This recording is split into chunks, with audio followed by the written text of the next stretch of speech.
Hello and good morning, good afternoon, good evening, wherever you are watching us from. We are live on YouTube, Facebook, LinkedIn, and Twitter. Twitter X.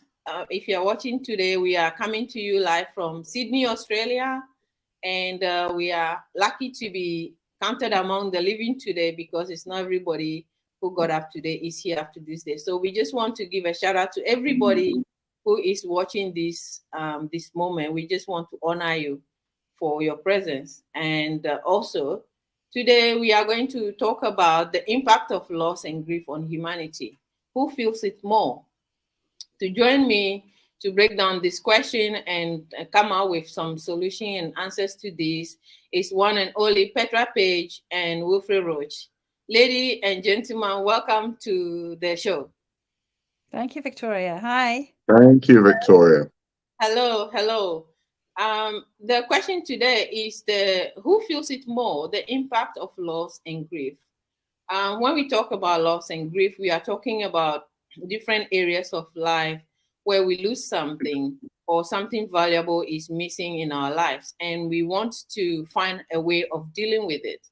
And as a result, we want to have a look at how much of that impact have on every individual, society, or a group of people, be it the family or individuals. How do we actually go about this in terms of how we feel it? I put up a poll just recently, and 80% of the respondents says that men feel the impact of loss and grief more, and 20% says women. So I want us to delve a little bit into that today.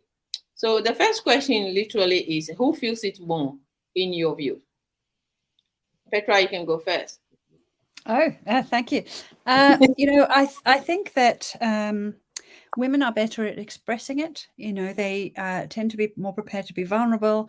Very often, this is the subject of conversations is, the sadness that they feel about different things. Whereas men will very often be more stoic and hold it within and not really want to share it with their mates. I know that sounds like a very sexist thing, but the statistics do bear that out. That in fact, it's men who commit suicide over loss and grief more than women do because they have nowhere to unpack it, no one to unpack it with. They don't feel able to do it. It affects them in a particular way, often in terms of their sense of responsibility for their families and so on. And they just find it very hard to seem weak as they might see it. And that could also be a cultural imposition. But the reality is that they suffer, and they suffer alone, whereas women will very often suffer in company. Wow, that is loaded over there. We're going to unpack that a little bit. Someone once says that women talk through their pain and losses and griefs. They talk through it, whilst the men think through it. Will you agree that that is got something to do with culture and how we were brought up, and how we deal with this sort of thing, be it from a man's perspective because of the way we were brought up? Does our upbringing have an impact on how we deal with loss and grief? Well, certainly, it's a sort of perennial question, but I think that there is much truth in it. I mean, I think if I think of or reflect on my own personal experiences as a boy, I mean, I grew up in a different era, but I think that still holds up to a point today that any showing of emotion was not really acceptable, and that could have been to do with the fact that we were from my family, my immediate family, my parents were from a migrant background and growing up in a really difficult environment in London in the UK. But more generally, certainly there is empirical evidence, as Petra has said, in terms of the suffering in silence of men. I spent many years working on a crisis and suicide prevention helpline, and most of the men, it would be fair to say, across generations, I mean, I couldn't see them, but in terms of, because it was a telephone helpline, but in terms of conversation, men in a way found it a relief to actually share their emotions. You know, ironically, they couldn't be seen, but to actually start to break down the sort of gender-specific restrictions that they had imposed on themselves or had continued because they thought that that's what men are supposed to, how they're supposed to react. And certainly the statistics, the national statistics, are quite horrifying, at least in Australia. And I have a vague recollection that this is a worldwide thing. That 75% of successfully completed suicides are men, and the other 25% are women. And if you think that the last figures, and I'm going by memory, were over 3,000 people who successfully ended their lives,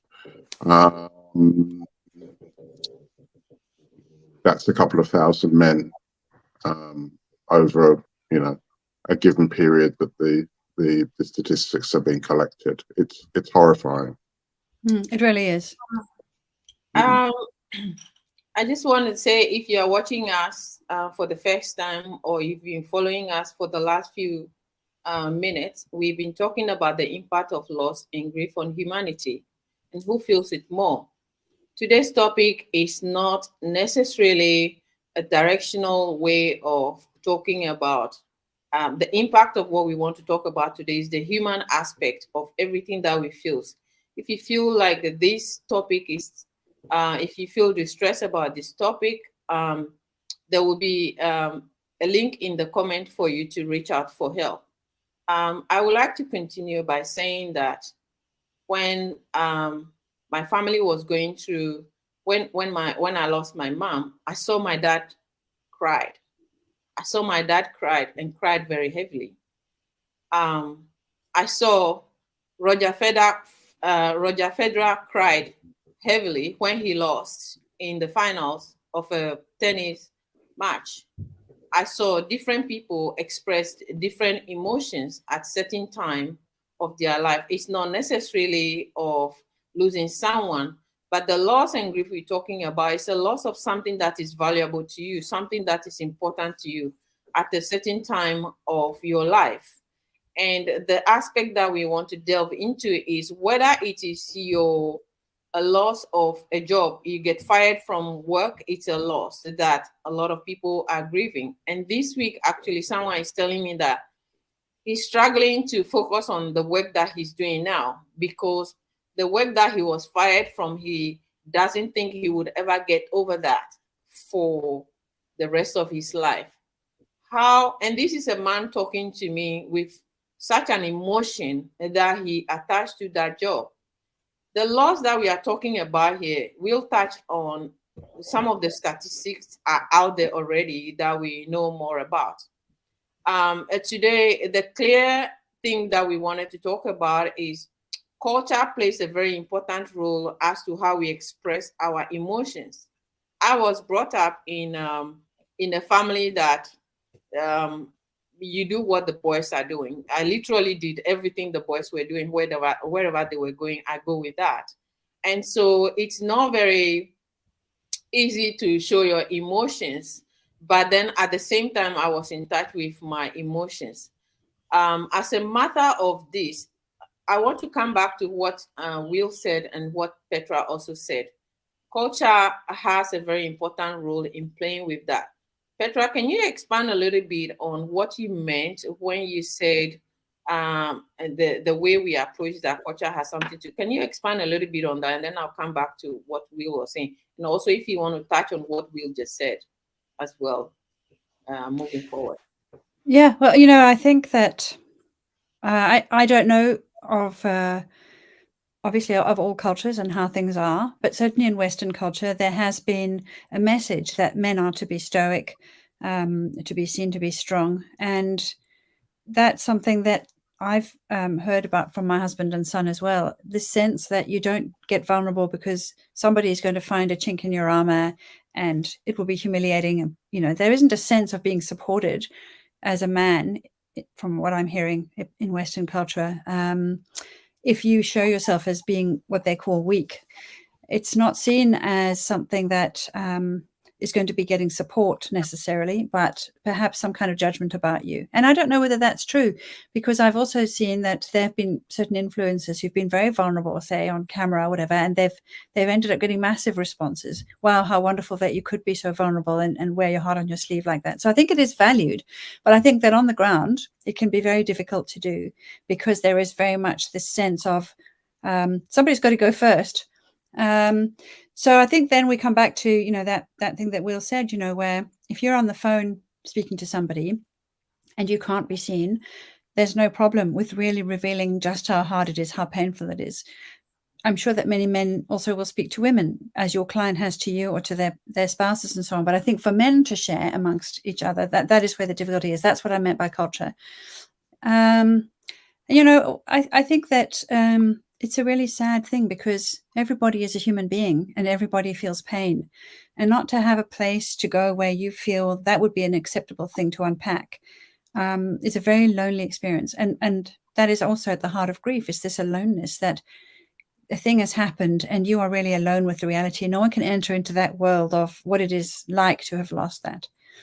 So yeah, I think when we've sort of normalized that women will talk about their feelings and weep and get comfort, and that men will be strong and not really reveal their feelings, then we put men at a serious disadvantage when it comes to having to deal with this very ubiquitous thing of loss and grief.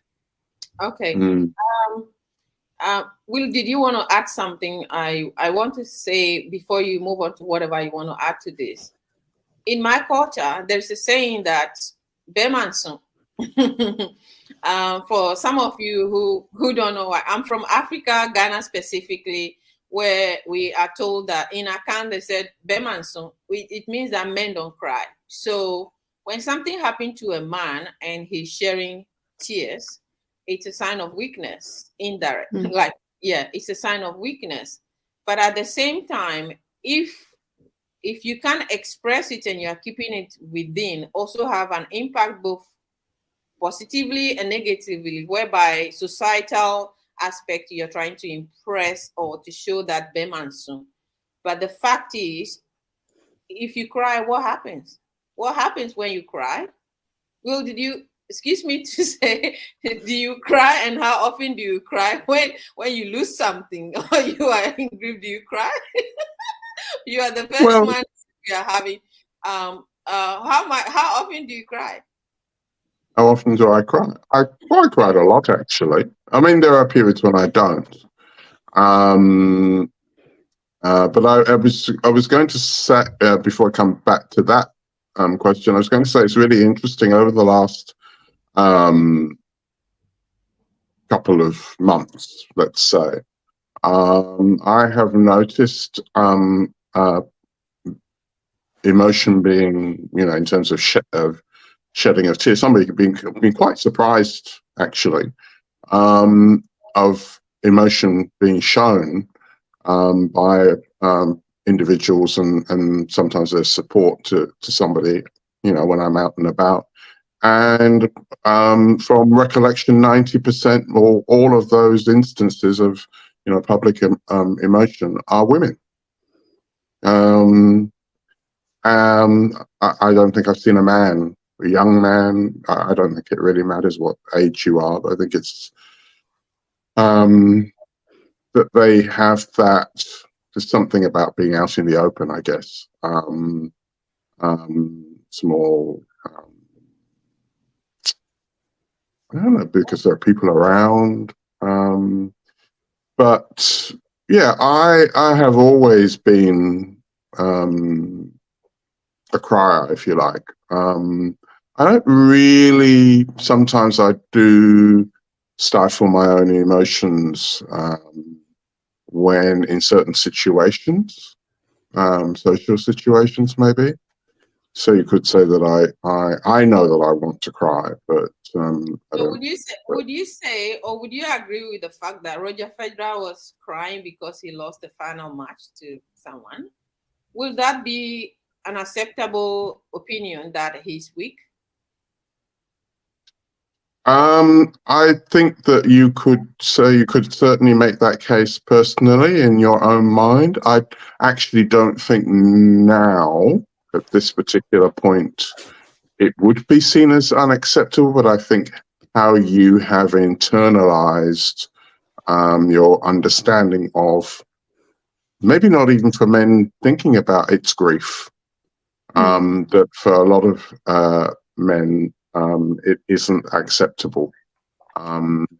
It goes back to, I think, it's certainly in the West, because that's where I've lived predominantly. It's just not, if I've been in leadership roles, I have for many decades, I've often thought about, should I show, is it acceptable for me to show my emotions at that particular moment? Because it almost feels like a self-indulgence. I'm there, but it's actually genderless. So that's a personal thing. That it's not appropriate sometimes.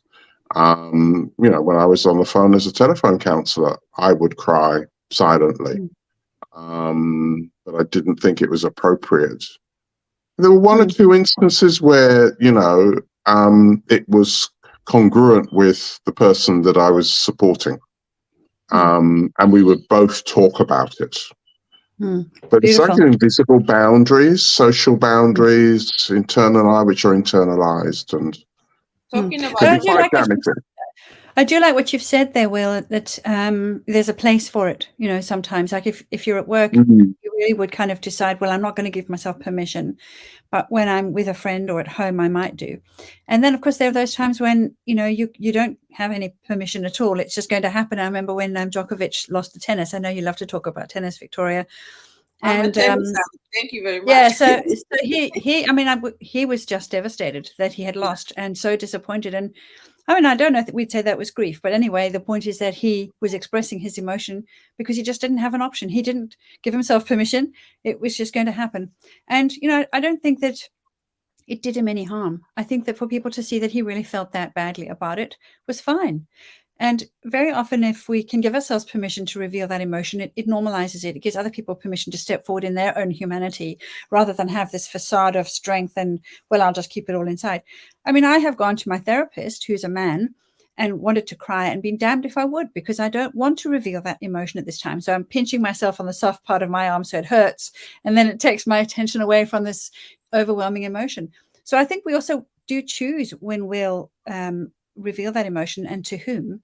And it's maybe there's been a lot of influence, say, for men not to reveal those emotions, and I think they're getting more permission now to themselves, and generally culturally it's more acceptable to express emotions these days than it's ever been. So I think the permission and place has a big part to play as well. Talking about, we are getting some comments from a number of people. We thank you all, those who are watching live from. We are coming to you live from Sydney, Australia. The time now is 11:51 in Sydney, Australia. We thank you so much for your time and watching with us. We are coming. I'm your host, Victoria Glover, and I have with me here Petra Page and Wilfred Roach. We are talking about the impact of loss and grief on humanity and who feels it more. We were looking at the individual aspect of when we lost something and how we express it, the emotions that we express, whether they are used for or against us, whether they strengthen us or they weaken us. We were talking about the societal pressures that comes along with expressing our emotions towards the losses that we encounter. I personally remember someone telling me someone lost the mother, and she said that she was crying and throwing herself on the ground. And the husband came in and said, when are you going to stop crying? Are you the only person who lost your mother? And she said, For 20 years, she's still holding on to that expression from the husband. Now, that is the individual aspect of how we deal with our emotions when we lost something. But at the same time, the societal expression of, well, the reason why the husband also, she said the husband said that was the fact that he wants her to stop the noise that she's making because the next door neighbors might hear that maybe she's doing something to her, that, or she's abusing her or anything, and that she should just shut up. At that moment, when we lose something, or we are crying, or we are looking for comfort, something hit us out of shock, all the emotions are going through. The people who are next to us, or the people who are around us, the expressions, their reactions towards how we grieve that loss, does that matter? Petra? I'll pass it on to Will. He's got something to say, and I'll answer after. All right, Will, you go. Well, it's very interesting because I was born in Trinidad, and I'm Trinidadian, and it's a multiracial, it's a truly multiracial melting pot. Not without its drawbacks, but so you have half of the population who are descended from people from the Indian subcontinent, and I remember that how certain cultures deal with, or in that particular instance, that particular family deal with, somebody's impending passing, and the whole process in terms of ritual.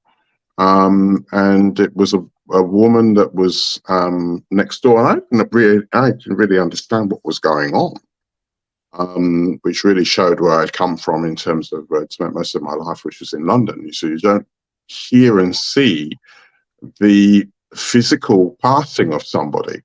And it was actually, I believe, if memory says, a long time ago, but it was a grandmother.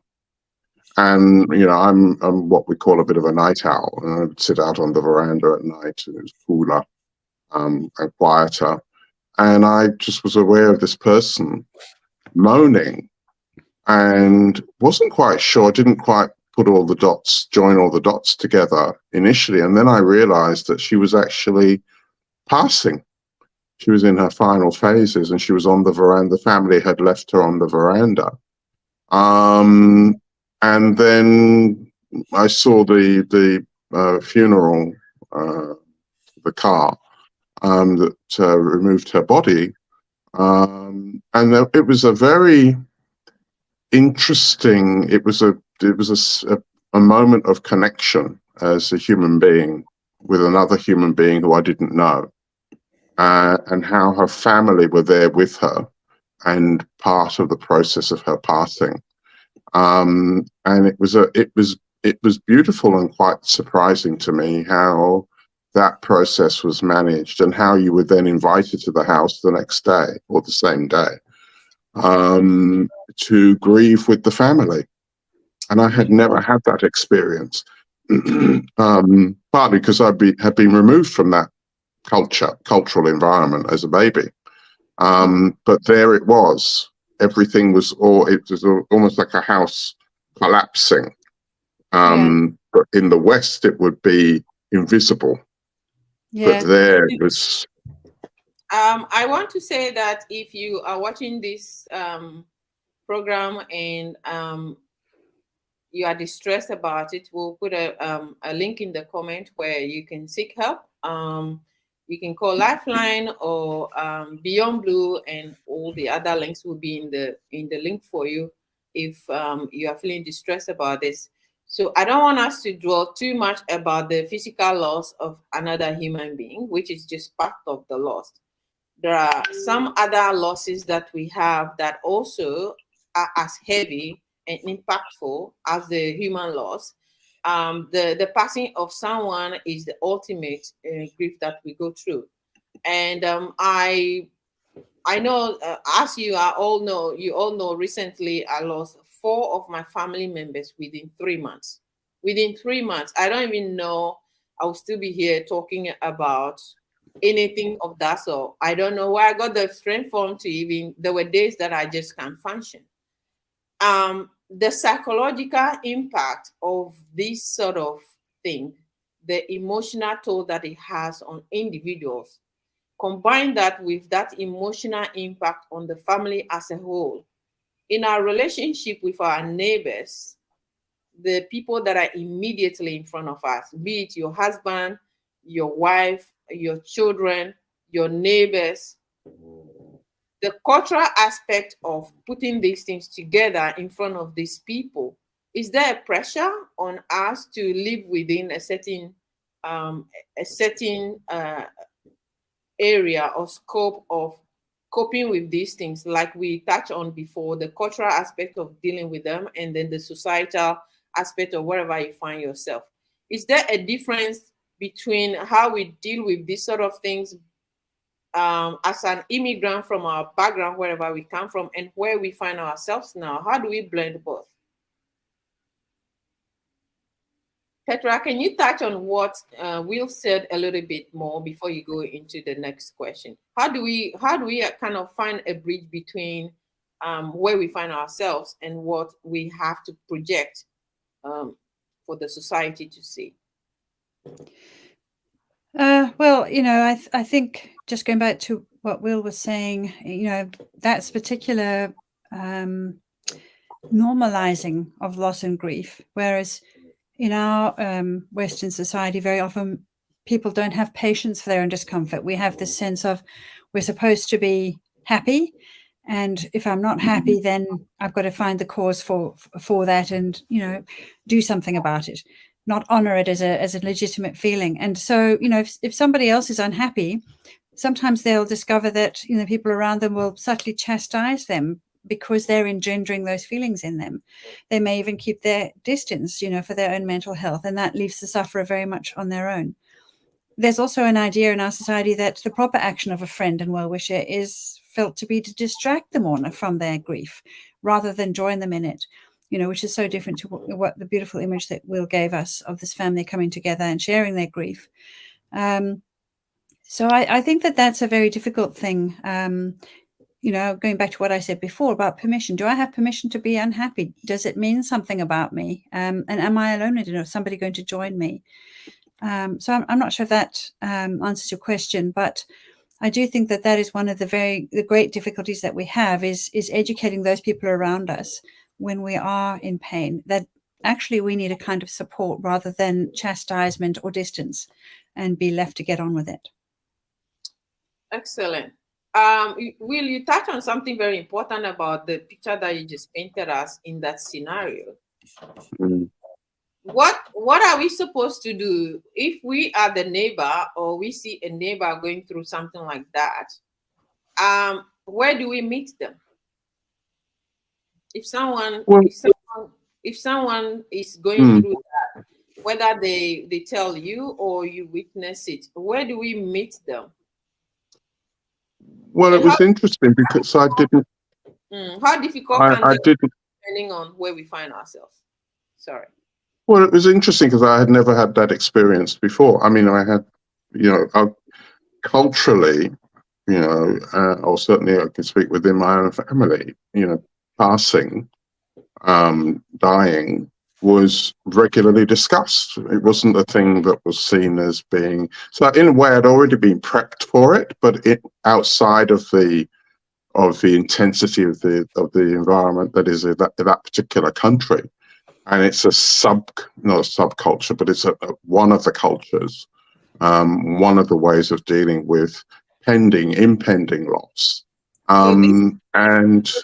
So this is you're talking about the cultural that you come from, the Trinidad and Tobago. One of them, yeah. One of them, okay. So in that culture, that's sometimes the way to go about it. Is that correct?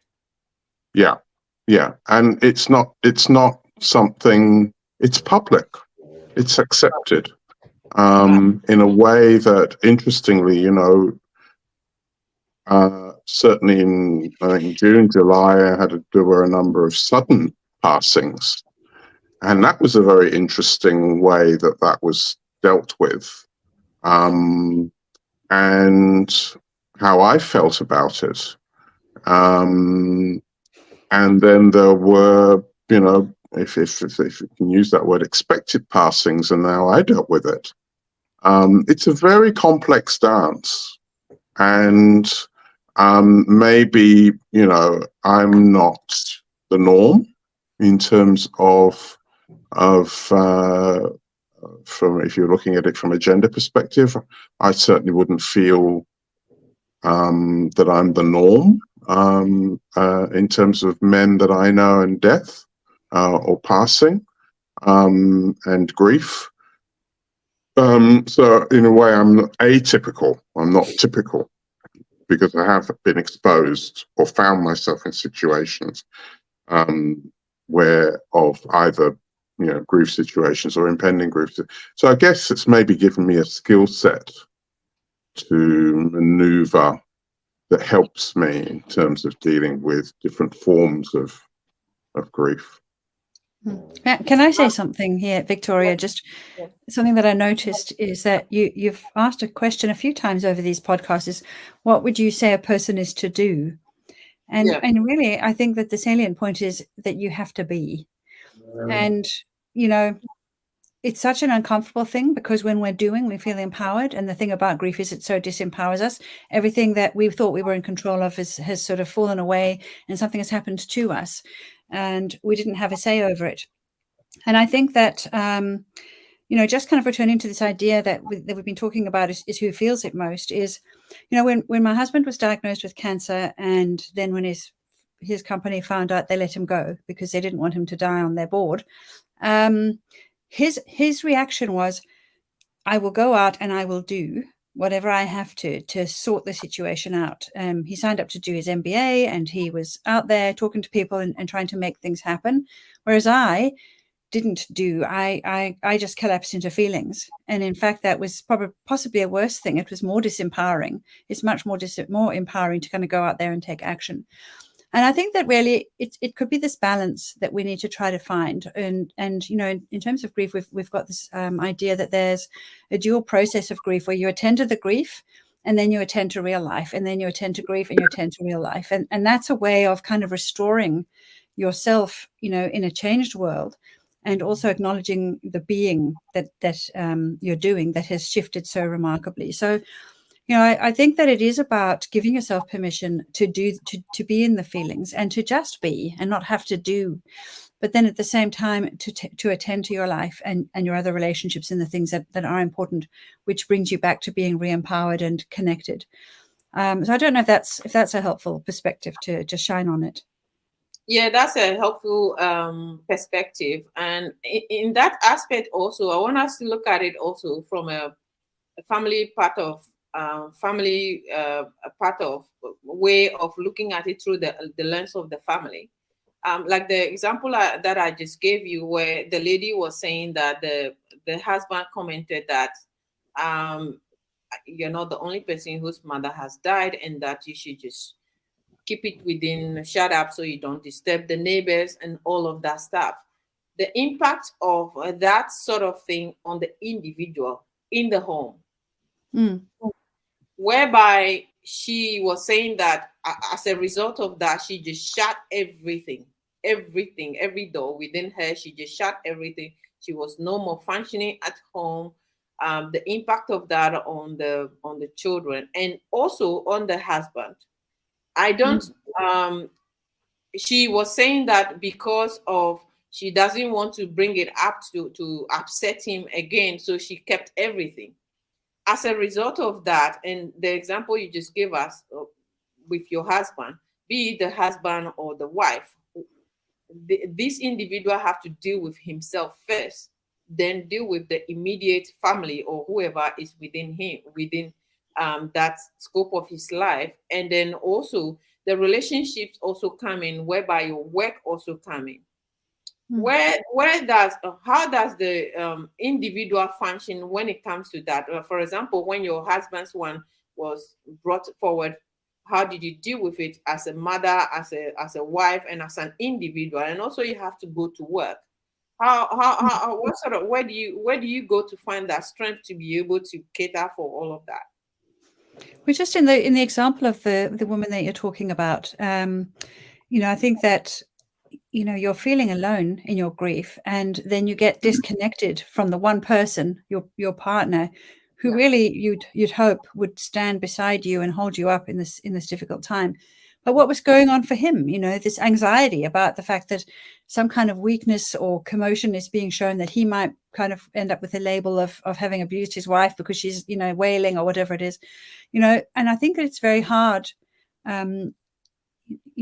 to really bring compassion sometimes. Your own feelings might come up and you're all about, oh my gosh, this is my response, rather than how do I be generous with my response and hold the other person in compassion.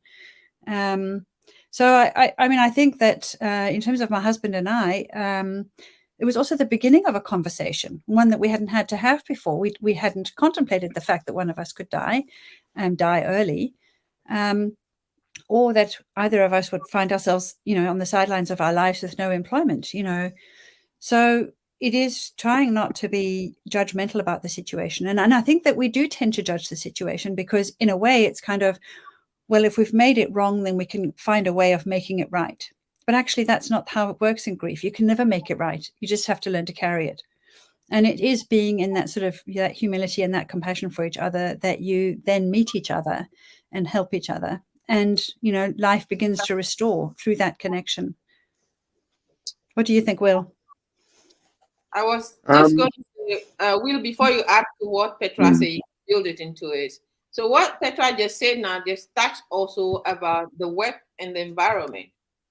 How do you build that into the work that you do, and then the kind of things that comes up at work in terms of dealing with this sort of thing?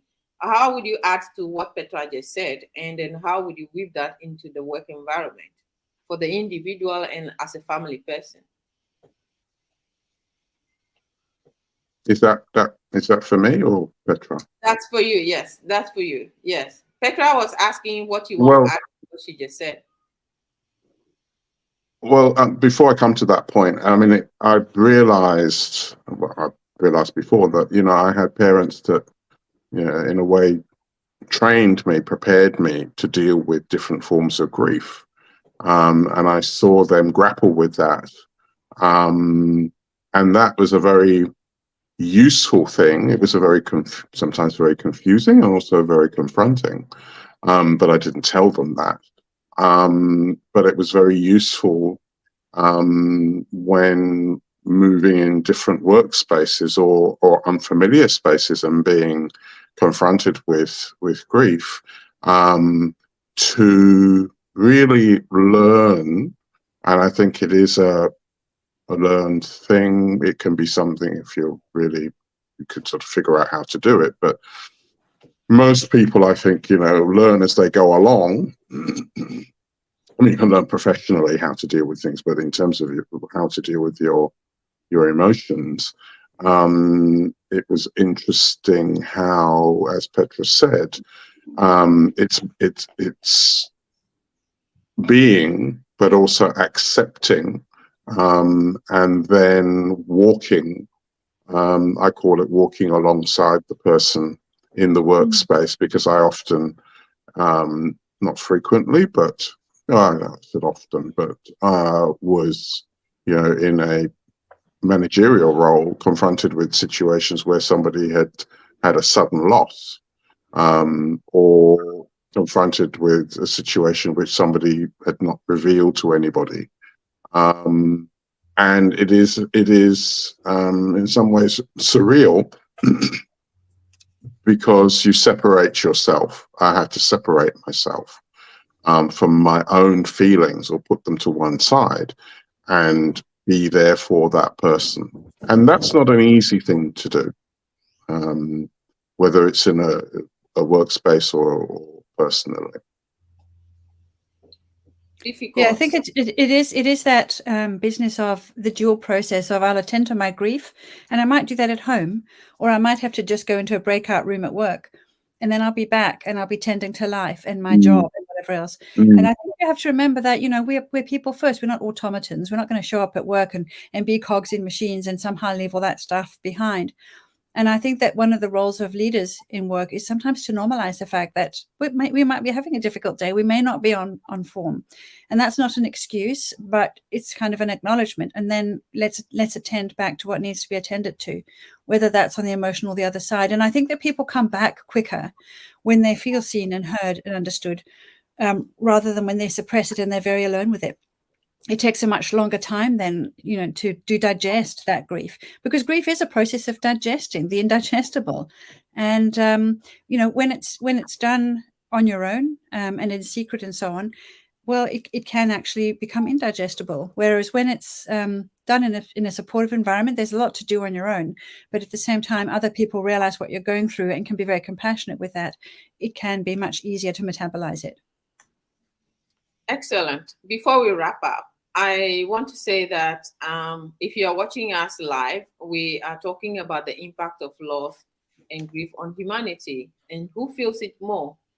And we are talking about that impact in the work environment. We just touch on that as well. As a society, we touch a little bit on the impact it has on the individual and the family and even the neighbor. And so the impact of grief and loss on work and productivity in the workplace can be a massive thing. So someone whose work who work at a certain level, all of a sudden the productivity level has dropped, or the person is not functioning anymore because there's something else going on.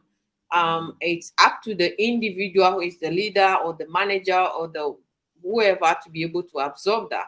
But sometimes we don't have the courage to talk about these things to our managers or our employers and all of that. We try to deal with it individually, or sometimes just zip it up and not bring it up as a result. So our time is actually running up.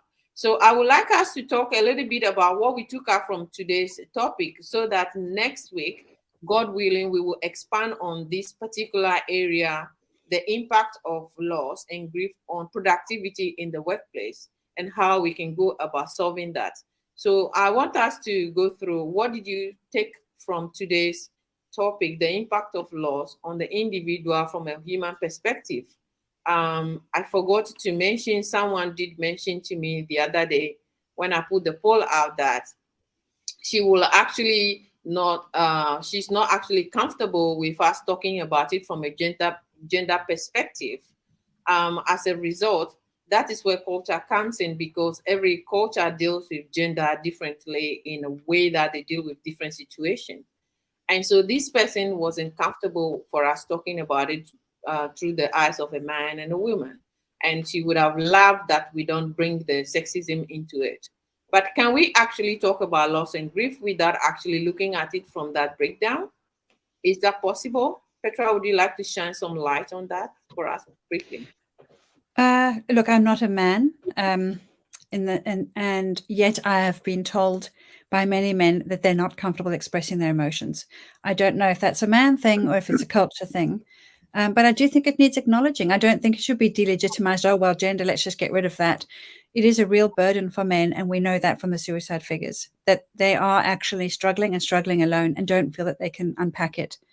And I think with the greatest of compassion, that's something that needs to be given some air and acknowledged. And yeah, we talked about permission earlier. So, just to sort of, in terms of summary, everybody needs to give themselves permission to grieve, and not to pack it away, not decide to, I suppose, not live into it in that moment. I think they also need to give everybody around them permission to grieve if that's where they are, and be compassionate in it, rather than be putting their own discomfort with grief ahead of things. And I think just for the self, it's important to give yourself permission to tell somebody that it's really painful and you're struggling. I mean, if you're one of those rare few who can carry it without needing to share it with somebody, then that's who you are. But I would say that in general, we do so much better when we share our pain with people who love us and with whom we're connected. It just makes the whole process much easier to carry in the end, if those people can be compassionate about it rather than uncomfortable. Wow. We'll, before I hear the summary of what you pick up from today's meeting, last week you did mention something very important. You said that acceptance is very crucial when we are dealing with a loss and grieving about it. We need to accept that it has happened and that we can do something about it. And today, Petra is also talking about permission. We need to give ourselves permission to be able to grieve that this is what is going on. Looking at acceptance and permission and summary of what you have taken out today, what would your summary be? What would you say? I mean, well, in a minute, I think it's a very challenging dance, and maybe the starting point is self-acceptance rather than looking wider afield, and seeing where that particular walk takes you. You know, the walk within, as opposed to looking without and what the sort of cultural norms or expectations or however you wish to put it are on you.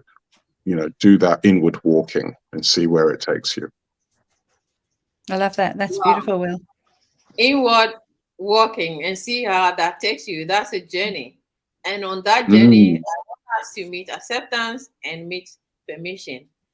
And to put the two of you together, what you have just summarized, I want to say that to take that journey, also we have to start the conversation about the fact that some of us we are in shock when it does happen, for the fact that we haven't talked about it. So it's very heavy to handle. But if we build that into everyday conversation, which we are doing now, we are trying to see if we can normalize loss and grief in our everyday conversation, which was the topic we dealt with last week.